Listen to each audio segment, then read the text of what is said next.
May the words of my mouth and the meditation of our hearts be always acceptable in your sight, O Lord, our strength and Redeemer. Amen.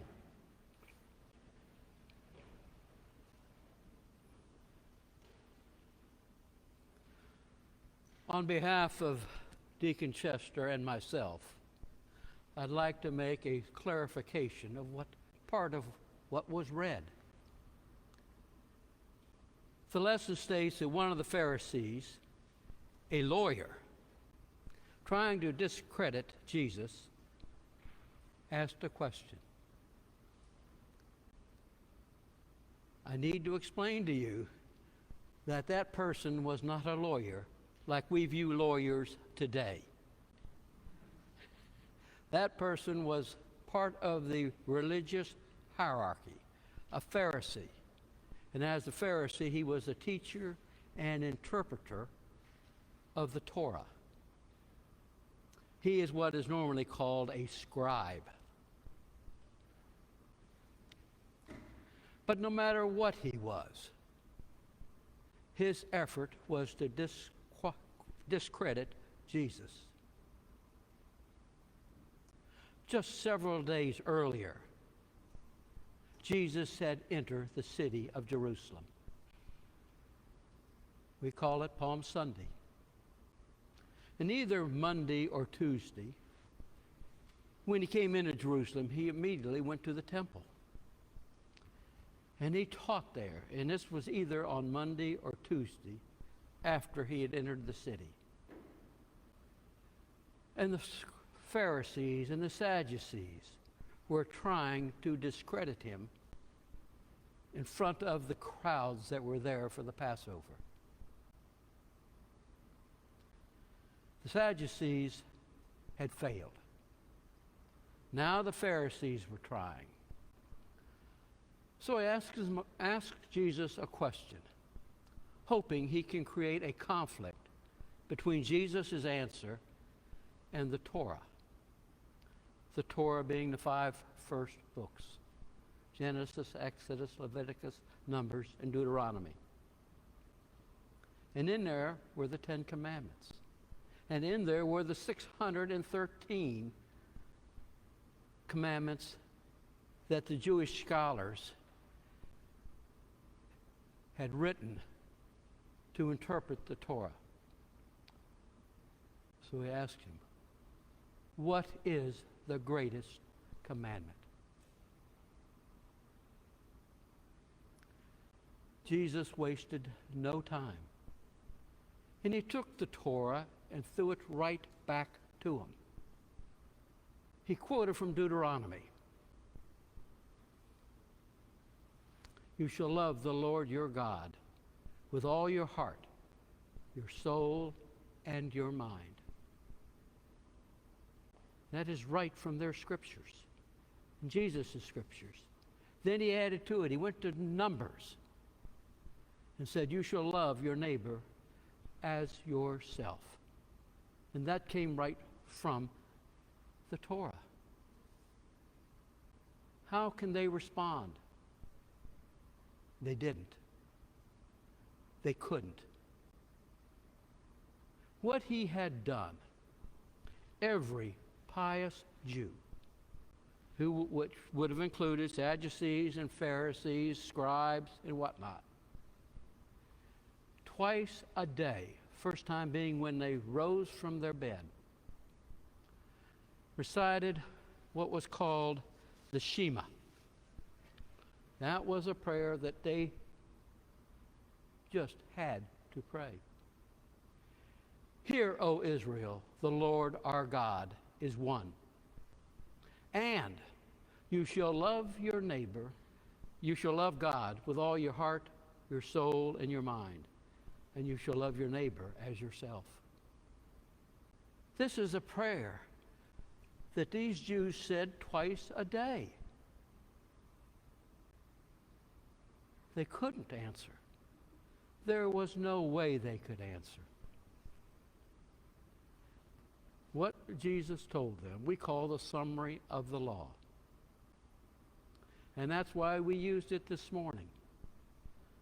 I remember as a child in church using the 1928 prayer book. The summary of the law was always said in every communion service. And I got interested. I went back, I've got some old prayer books. I went back to the 1857 prayer book. It contains the summary of the law. Our present prayer book in Rite 1 has the summary of the law. It is not in Rite 2, but our bishop has allowed congregations to say it in the Rite 2. What is the basis of this summary of the law? It is love. Love God and love your neighbor. And my first reaction is, wow, love. We're people who use love all the time. Throughout our conversations, that word love is mixed in. I loved that movie. That dinner we had last night, I loved it. I love this, I love that, I love the other.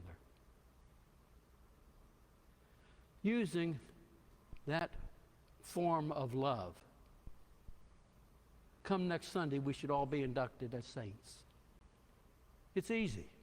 We use love all the time. But that is not the love that is meant in the summary of the law. And I went through a number of commentaries. Love God means an unwavering commitment to God. No wavering at all. God is prime. Loving your neighbor. Love is a positive action to your neighbor. Not ignoring them, not passing them by, but action. And it has to be a positive action. The parable of the Good Samaritan. Who was the neighbor?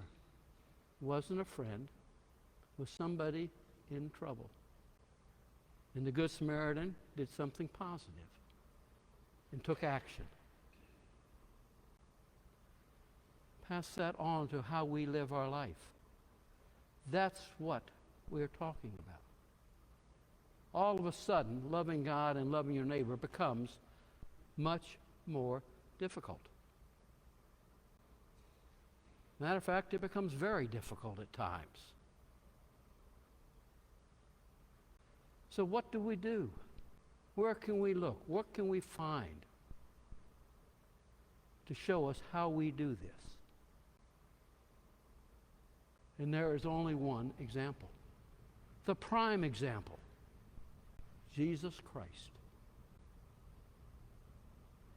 He had an unwavering commitment to God.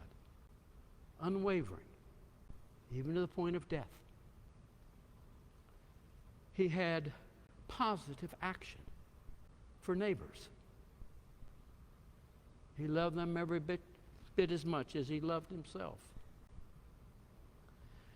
And that led me, I have 2 young daughters. Well, they're not very young anymore. But when they were young, they went to Sunday school. And they were taught something very simple. What would Jesus do? WWJD. And at times people have said, well, that's just a simple reminder. It really doesn't mean anything. It's getting old. We don't need to listen to that. And the more I thought about this, that is still true today. If we want to be like our prime example, which is Jesus Christ, when things arise among us or before us, we need to stop and think, what would our prime example do? What would Jesus do?